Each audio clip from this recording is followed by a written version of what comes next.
Boa tarde a todos, meu nome é Guilherme Machado e essa aula nós iremos falar sobre sentença falimentar.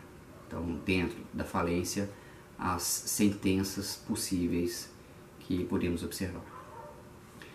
Primeiramente, nós precisamos conceituar a sentença, né? Então, quando a gente fala em direito falimentar, quando a gente fala de falência, a gente tem fases, uma série de fases dentro desse processo de falência, que passam por uma fase pré-falencial, onde nós temos a identificação do estado de falência, com base no artigo 94, incisos 1º, 2º e 3º, com base nesses incisos, que são quando nós temos requisitos objetivos, no caso 1º e 2º, e requisitos subjetivos no inciso 3º, é possível um requerimento de falência. Então, havendo requerimento de falência, com base no artigo 94, nós temos a contestação, onde há uma gama de possibilidades, que já analisamos em um outro vídeo, tanto requerimento quanto contestação. Depois que temos o requerimento, depois que temos a contestação, passa-se para a sentença, onde o magistrado ele vai colocar duas possíveis decisões. Ou ele decreta a falência, ou ele denega a falência. Então, ou ele aceita a falência, ou ele recusa. Ou ele aceita, ou ele afasta. Então, nós temos essas duas possibilidades do magistrado após o requerimento e a contestação. O que seria a sentença, então?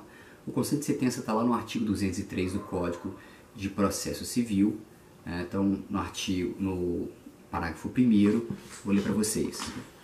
A sentença é pronunciamento pelo meio do qual o juiz, com fundamento no artigo 485 ou 487, põe fim à fase cognitiva do processo comum, bem como extingue a execução. Então, lembrando que o 485 a gente tem sentença sem resolução do mérito e o 487 a gente tem com resolução de mérito. No parágrafo 2º, a gente tem o conceito de decisões interlocutórias, que para a gente também vai ser interessante aqui, importante. Decisão interlocutória é todo pronunciamento judicial de natureza decisória que não se enquadra no parágrafo 1º. Então, antes de adentrarmos as sentenças de falência em si, é importante a gente entender e diferenciar os três tipos de sentença com base na sua natureza jurídica. Será que vocês se lembram aí? Quais são? Vamos lá. Nós temos sentença declaratória, nós temos sentença condenatória e temos sentenças constitutivas. Vamos lá diferenciar cada uma das três. A primeira sentença é a sentença declaratória. A sentença declaratória, ela se limita a declarar a existência ou a inexistência de um direito, não ensejando aí uma execução. É a mais simples de todas. A segunda sentença é a sentença condenatória. O que seria a sentença condenatória? Ela decide sobre um direito e, concomitantemente, ela possibilita a execução desse julgado. Okay? E terceira seria a sentença constitutiva. Ela cria, modifica ou extingue um estado ou uma relação jurídica. Então, inclusive, esses conceitos de relação jurídica é importante saber. Depois voltem lá e deem uma pesquisada. Então, nós temos esses três tipos de sentença. E aí, observação, que foi uma observação feita pelo ministro Joaquim Barbosa, à época que ele ainda era ministro do STF, e ele disse em uma das suas decisões, olha, seja ela declaratória, seja ela constitutiva ou seja ela condenatória, todas são declaratórias, porque não há como você condenar, não há como você constituir sem declarar. Então ele dizia, e aí disse que você tem a sentença declaratória pura, uma declaratória constitutiva e uma declaratória condenatória. Então, é importante aí entendimento do STF. Então, vamos seguir. Então, vamos lá. As sentenças falimentares, nós temos dois tipos de falência, dois tipos de sentença na falência. A declaratória e a denegatória. A denegatória, a declaratória, me desculpa, ela está lá no artigo 99 da Lei de Falências, que é a Lei 11.101 de 2005. Lá no artigo 99 diz: a sentença que decretar a falência, então essa é declaratória da falência. E a outra é a sentença denegatória, que está no artigo 100 da Lei de Falência, que diz: da sentença que julga a improcedência, né? Então, a gente tem esses dois artigos, o artigo 99 e o artigo 100, para você que está aí com o seu código, anotando, assistindo e anotando a aula. Então, nossa primeira sentença, sentença denegatória de falência. Sentença denegatória de falência, né, denegatória, ela está lá no artigo 100, como eu já disse. E qual que é a natureza jurídica dessa sentença? Dentre aquelas que a gente analisou, qual que é a natureza jurídica? Em tese, regra geral, a natureza jurídica da sentença que nega, que afasta a falência, ela é declaratória pura. Guilherme, por que ela é em tese declaratória pura? Porque em tese o juiz, se ele afasta a falência, ele simplesmente declara a inexistência desse estado de falência. Se não há estado de falência, ele afasta a falência e simplesmente declarando, né, e extinguindo esse processo. Okay? Só que há a possibilidade, né, eventualmente, dela ser uma sentença declaratória condenatória. Quando que isso é possível? Isso é possível quando temos um pedido de falência, um requerimento de falência com flagrante má-fé. Então, com o que a gente chama de dolo manifesto. Né? Um exemplo, uma empresa, a gente pega aí a Havaianas, Alpargatas, uma empresa enorme, a gente sabe que ela não está em estado de falência, mesmo com todas as crises, é uma empresa muito, muito sólida, e um eventual credor, ele não recebe, né, tem uma dívida alta, na casa aí de milhões, ele não recebe o seu pagamento, seja porque lá o motivo, né, mas provavelmente por um erro interno da empresa, e ao invés dele buscar uma cobrança, um processo de execução, uma cobrança judicial comum, né, ele entra, protesta, todos aqueles requisitos que a lei exige, né, aquele protesto especial, a impuntualidade, o título, todos aqueles estão elencados no artigo 94, inciso 1º, e entra com requerimento de falência. Qual foi o objetivo dele? Para Havaianas, né, para Alpargatas, a empresa ter, né, um pedido, um requerimento de falência, causa um dano absurdo. Então, qual que vai ser o ato reflexo de uma empresa desse tamanho? Um depósito lesivo. Então, vai depositar de cara e demonstrando, olha, devemos, houve um equívoco contábil, por exemplo, e está aqui o seu dinheiro, recebe. Só que ele podia ter feito isso de outras formas. A cobrança podia ter sido feita de outras formas. Mas ele se utilizou do requerimento de falência para acelerar o processo, porque ele sabe que qualquer empresa quer evitar que o seu nome figure no rol de empresas que estão falindo, ou pretensamente, ou com possibilidade de falência.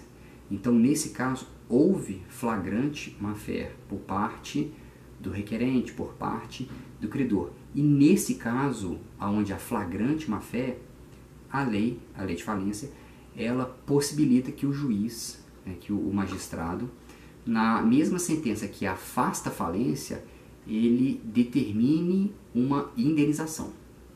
Então, se há a determinação de uma indenização, ela vai ter natureza condenatória. Onde é que está isso?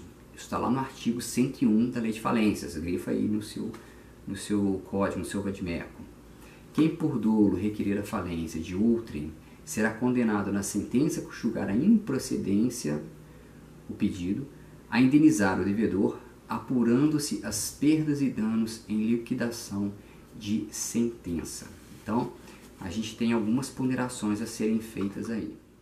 Com relação a essa indenização, duas questões se abrem. Primeiro, quando há dolo manifesto e quando não há dolo manifesto.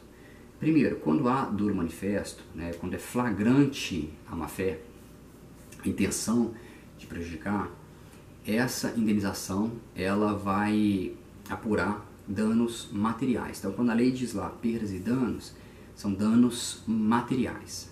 E, Guilherme, mas e os danos, né, imateriais? E a reputação, e o nome da empresa, né? Lembrando que lá no Código Civil, a empresa, né, a pessoa jurídica, ela não tem direitos da personalidade, mas ela tem a proteção naquilo que couber. Então, quando a gente trabalha aí essas questões extrapatrimoniais, a gente trabalha aí nome, quando a gente trabalha a honra, a reputação que a empresa construiu dentro do mercado, houve dano, ele não será indenizado? Será. Mas não será indenizado dentro desta decisão, dentro da decisão do juiz que denegou a falência. Ele vai ter que entrar com um processo à parte, né, rito comum, e aí comprovar, trazer questões probatórias, né, e isso será discutido dentro de um outro processo, não dentro dessa sentença. Okay?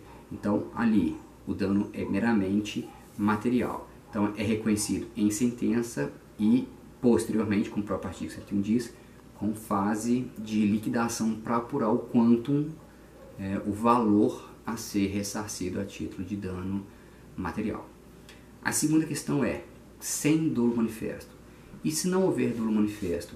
E se tudo demonstrar ou indicar que houve dolo, mas ele não é manifesto, o juiz fica na dúvida e acaba não reconhecendo dolo manifesto. Perde-se o direito? Não. Não. O juiz não vai declarar na sentença, na decisão, mas nada impede que você busque aquele direito, né, a reparação àquele ilícito em processo à parte.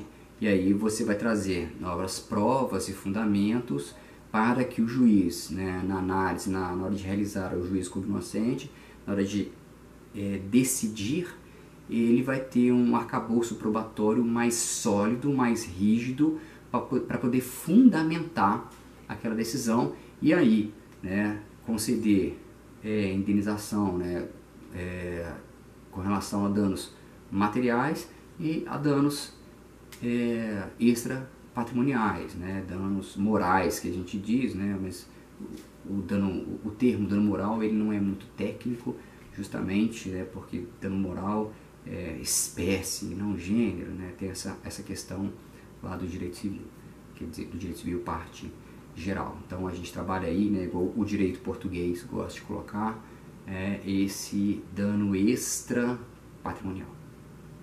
Ok? Com relação agora a honorários e custas. Então, no caso de sentença denegatória, nós temos duas situações. A primeira, no caso de denegação da falência, porque não foram cumpridos os fundamentos da falência, né, os requisitos da falência. Então, nesse caso, o autor pleiteia a falência, há a contestação, demonstra-se que é um requerimento, um pedido de falência injustificado, tá? E aí se afasta a falência. Nesse caso, o autor ele vai arcar com honorários e custas, ok? Tanto as custas que ele já teve para entrar com o pedido de falência, quanto os honorários do devedor, né? Em tese, do requerido, do falido. O segundo caso é quando o autor, né, ele requer a falência e na contestação o devedor ele realiza o depósito elisivo, que é aquele depósito que afasta a falência, mas em contrapartida ele está confessando a dívida. Então, no caso de sentença denegatória, mas que foi denegada em razão de depósito elisivo, as custas e honorários elas serão revertidas para o requerido, para o réu, para o devedor. Okay? Então, no primeiro caso, a sentença denegatória, custas e honorários para o requerente. No segundo caso, custas e honorários para o requerido. Depende da forma como foi feita essa extinção desse processo. Por fim, a gente tem a questão do recurso. Qual recurso cabe da sentença que denega a falência? Então, vamos analisar. O juiz que denegou a falência, qual que é a natureza jurídica dessa decisão? É de sentença? Por quê? Põe fim à fase cognitiva do procedimento? Põe. Então, a sentença que denega a falência, ela vai desafiar qual recurso?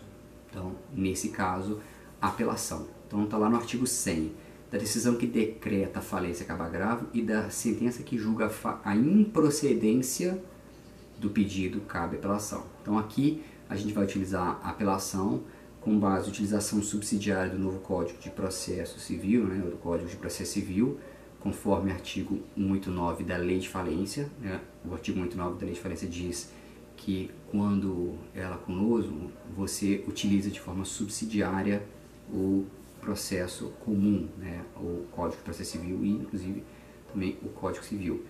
Prazo recursal, prazo de 15 dias, então aquele prazo do Código de Processo Civil de 15 dias em dias úteis, né? Contagem do prazo em dias úteis, artigo 219 do Código de Processo Civil. Cabe embargo de declaração normalmente, não há qualquer questão ou qualquer impeditivo ou exceção aos embargos de declaração, e aí a questão recursal ela segue todo o trâmite comum do Código de Processo Civil, ok? E aí a gente encerra a sentença que denega a falência. Passamos então para a segunda. A segunda sentença é a sentença que declara a falência. É a sentença, né, que vai abrir uma nova fase do processo falimentar. Voltando, né, como a gente fez na que denega a falência, qual que é a natureza jurídica dessa sentença que declara a falência, que reconhece a falência? Então, a doutrina predominantemente ela entende que a natureza jurídica é declaratória constitutiva. Por quê? Porque ela cria, né, surge, constitui duas novas entes, né, relações, que seriam a massa falida objetiva e a massa falida subjetiva. Então, primeira coisa, com a declaração da falência você tem uma despersonalização da pessoa jurídica e aí ela se torna aquele famoso ente despersonalizado, a massa falida. Então a massa falida ela surge com a declaração da falência, com a decretação da falência. Decretou a falência, acabou-se a pessoa jurídica, você tem agora um ente despersonalizado que é a massa falida. Essa massa falida ela é constituída de massa falida objetiva e massa falida subjetiva, né? Massa falida objetiva. O que é a massa falida objetiva? E aí o patrimônio, a universalidade de bens ali, tanto em relação a ativos quanto passivos. Objetivo, é objeto. E a massa falida subjetiva, né, vem de sujeito, é formada por quem? Pelos credores. Então a massa falida objetiva é o patrimônio, né, essa universalidade de bens, e a massa falida subjetiva ela é formada, ela é constituída pelos credores. Essa sentença que declara a falência, ela tem alguns requisitos específicos. Quais são esses requisitos? Bem simples, eles estão elencados lá no artigo 99 da Lei de Falência, tá? Tudo que precisa constar dentro da sentença que declara a falência. Chama atenção para alguns incisos. Primeiro, o inciso 2º, que é o termo legal. O que é o termo legal? E ele vai ser muito importante, principalmente quando trata-se de ação revocatória, que iremos analisar futuramente. Ele fixa um espaço de tempo onde os atos praticados pelo falido, ele especifica um prazo, né, um lapso temporal, onde todos os atos praticados pelo falido, eles são declarados ineficazes. Atenção, ineficazes, não inválidos, ineficazes. Esse termo legal ele pode ser de até 90 dias. O juiz pode decretar um prazo, um termo legal de 30 e depois prorrogar, mas é comum que já se declare um termo legal de 90 dias. O que quer dizer isso? Ele está falando, olha, 90 dias, né, a contagem, a gente vai ver mais para frente qual o prazo, né, do primeiro protesto, para trás, todos os atos, todos os negócios jurídicos praticados, eles são ineficazes. Por quê? Há uma presunção de que eles foram realizados de forma ilegal, ilícita, indevida. Por quê? Ninguém falha de um dia para o outro. Não cai do céu um meteoro e leva a sua empresa à falência. São raras as situações onde a falência ela acontece do dia para a noite. Um fato absurdo ou um fato inesperado. Então é muito raro isso acontecer. Precisaria do que? Sei lá, um vírus, uma pandemia, mas acho que isso nunca vai acontecer. Mas aí dentro desse termo legal vamos considerar, será considerado presume-se-á que os atos foram praticados eivados de alguma má-fé, então eles são declarados ineficazes, ok? Isso é uma questão objetiva, não se analisa a intenção, se presume, uma presunção absoluta de que aquilo foi praticado de forma contrária ao interesse dos credores, então eles serão todos declarados ineficazes. Temos o inciso 5, vou ler para vocês: ordenará a suspensão de todas as ações ou execuções contra o falido, ressalvadas as hipóteses previstas no parágrafo 1º e 2º do artigo 6º dessa lei. Então, é a questão da competência, daquela atrai a competência. Então, suspende tudo e atrai a competência. Inciso 9, nomeará administrador judicial, que é a pessoa que vai gerir agora aquela massa falida, e a possibilidade de continuação provisória das atividades. O que quer dizer isso? O juiz ele vai analisar se você lacra a empresa ou você continua provisoriamente. Então, tem matéria-prima para a empresa continuar funcionando e maximizar, lembra? Princípio, maximização dos ativos. Há matéria-prima ainda para que eu continue funcionando a empresa? Então vamos continuar funcionando para maximizar os ativos, E aí tem uma possibilidade de pagamento de credor maior. Não há. Se a empresa continuar funcionando, vai ter depreciação, pode ter furto, pode ter algum tipo de ato que vá diminuir os ativos. Então, lacra, ok? E o parágrafo 1 fala de publicidade, você vai publicar a sentença, o edital, um edital com o inteiro teor da sentença, ok? Por fim, para a gente encerrar, esse vídeo bem simples, bem rápido, a questão recursal. Então está lá no artigo 100, da decisão que decreta falência cabe agravo. Então vamos analisar da decisão, ou seja, uma sentença, que a gente falou lá atrás, cabe agravo. Por que agravo e não apelação? É uma questão simples. Por quê? Qual a natureza jurídica dessa sentença que declara falência? Ela tem natureza jurídica de decisão interlocutória. E como toda decisão interlocutória, ela desafia agravo e não apelação. Então, recurso é o agravo. Então, o agravo seria o agravo de instrumento lá do artigo 1015 do Código de Processo Civil, 15 dias de prazo, cabendo efeito suspensivo. Quem são os legitimados? Então, está lá também. Ministério Público, o falido, o devedor, e os credores, lógico, são os mais interessados. E com relação aos embargos de declaração, cabe embargo de declaração normalmente, assim como cabia embargo de declaração, o prazo 5 dias lá na decisão que denega a falência. Então aqui também cabe normalmente, ok? A gente encerra aqui as duas sentenças, ok? O próximo passo dentro no decorrer do nosso processo de falência são os efeitos dessa sentença. Então, quais são os efeitos dessa falência? Ok? Gente, boa tarde, boa noite, bom dia, depende do horário que você está vendo esse vídeo. Espero que tenham compreendido.